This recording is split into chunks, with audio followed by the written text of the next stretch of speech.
നമസ്കാരം. പുതിയൊരു വീഡിയോയിലേക്ക് സ്വാഗതം. ഒരു രാഷ്ട്രീയപരമായ എൻ്റെ കുറച്ച് അഭിപ്രായങ്ങൾ നിങ്ങളുമായി പങ്കുവയ്ക്കാനാണ് ഈ വീഡിയോ ഞാൻ ഈ സമയത്ത് നിങ്ങളോട് പങ്കുവയ്ക്കുന്നത്.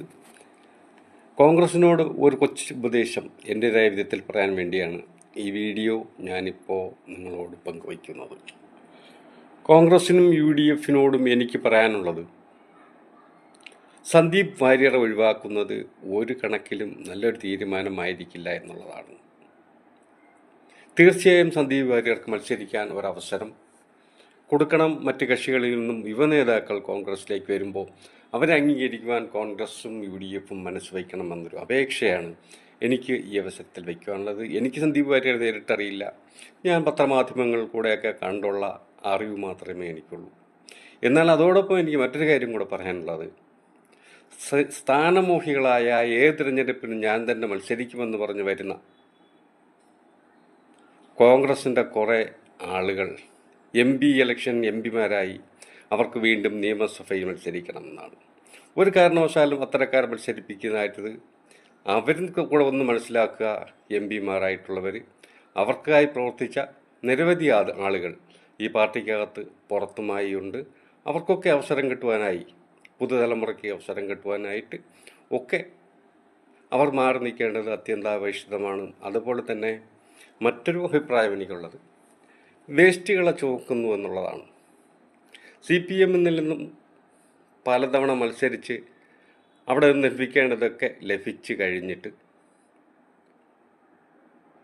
വെറും വേസ്റ്റുകളായി മാറിയ സുധാകരനെ എന്നുകൂടെ പറയേണ്ടി വരും. സുധാകരൻ വലിയ നേതാവാണ്.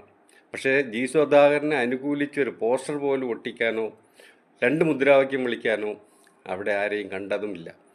അത് LDF-ൻ്റെ CC മുകുന്ദനായാലും ഐഷ പോറ്റി ആയാലും BK ശശി ആയാലും UDF-ന് അവരെ ചുമക്കേണ്ട യാതൊരു ബാധ്യതയുമില്ല എന്ന് UDF നേതാക്കൾ മനസ്സിലാക്കുന്നതായിരിക്കും.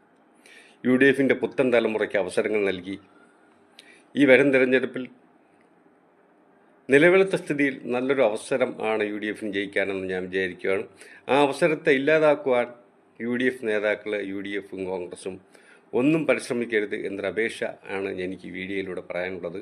അതിനായി തന്നെ പരമാവധി യുവാക്കൾക്ക്, അതേപോലെ തന്നെ വനിതകൾക്ക്, അതേപോലെ പാർട്ടിയിലേക്ക് കടന്നു വരുന്ന പുതുതലമുറയിലെ മറ്റു പാർട്ടിയിൽ നിന്ന് വരുന്നവർക്കായാലും അവസരം കൊടുക്കുവാൻ കോൺഗ്രസ് നേതൃത്വം തയ്യാറാവണം എന്നൊരു അഭ്യർത്ഥനയാണ് എനിക്ക് ഈ അവസരത്തിൽ ഈ വീഡിയോയിലൂടെ അപേക്ഷിക്കാനുള്ളത്. ആരൊക്കെ ഈ വീഡിയോ കാണുമെന്നോ പ്രതികരിക്കുമെന്നോ എനിക്കറിയില്ല. എന്തായാലും നിങ്ങളുടെയൊക്കെ പ്രതികരണം ഈ വീഡിയോയോട് ഞാൻ തീർച്ചയായും പ്രതീക്ഷിക്കുകയാണ്. സന്ദീപ് വാര്യർക്ക് സീറ്റ് നൽകണം എന്നുള്ളതാണ് ഈ വീഡിയോയിലൂടെ ഞാൻ പ്രധാനമായി ആവശ്യപ്പെടുന്നത്. കാരണം സന്ദീപ് വാര്യർ പാർട്ടിക്ക് വേണ്ടി പാർട്ടിയിൽ വന്ന നാൾ മുതൽ നല്ല പോലെ പ്രവർത്തിക്കുകയും ചാനൽ ചർച്ചകളിലൊക്കെ സജീവമായി നിന്ന് കോൺഗ്രസിൻ്റെ ഭാഗം പറയുകയും ചെയ്യുകയാണ്.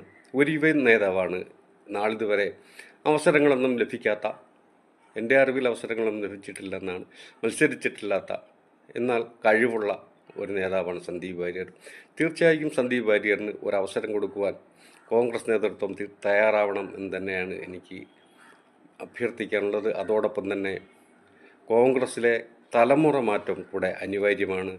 തിരുവനന്തപുരം ജില്ലയിലേക്ക് ഞാൻ കേട്ടിടത്തോളം എല്ലാം പഴയ മുഖങ്ങളെയും വീണ്ടും അവതരിപ്പിക്കുവാനാണ് കോൺഗ്രസ് പാർട്ടി ശ്രമിക്കുന്നത്. അങ്ങനെ ഭയപ്പെട്ട് ഒരു സ്ഥാനാർത്ഥികളെ തീരുമാനിച്ചാൽ ഒരു കാലത്തും കോൺഗ്രസ്സിന് മുന്നോട്ട് പോകാനാവില്ല, യുവാക്കളെ ആകർഷിക്കാനാവില്ല. കോൺഗ്രസ്സിലേക്ക് യുവാക്കളാരും എത്തിച്ചേരുകയില്ല. ഇക്കാര്യങ്ങളൊക്കെ കോൺഗ്രസ് നേതൃത്വം മനസ്സിലാക്കി മുന്നോട്ട് പോകണം. ഇപ്പോൾ വെടിപൊട്ടിക്കുന്നവർക്ക് പൊട്ടിക്കട്ടെ, പുറത്തു പോകുന്നവർ പോകട്ടെ എന്ന് വയ്ക്കാനുള്ള ഒരു പവർ അത് വേണമെങ്കിൽ LDF-ന് കണ്ടു പഠിക്കൂ എന്ന് പറയാം. തീർച്ചയായും അതിനൊരവസരം ഉണ്ടാവണം എന്നൊരാഗ്രഹമാണ് ഞാൻ ഈ വീഡിയോയിലൂടെ പങ്കുവയ്ക്കുന്നത്.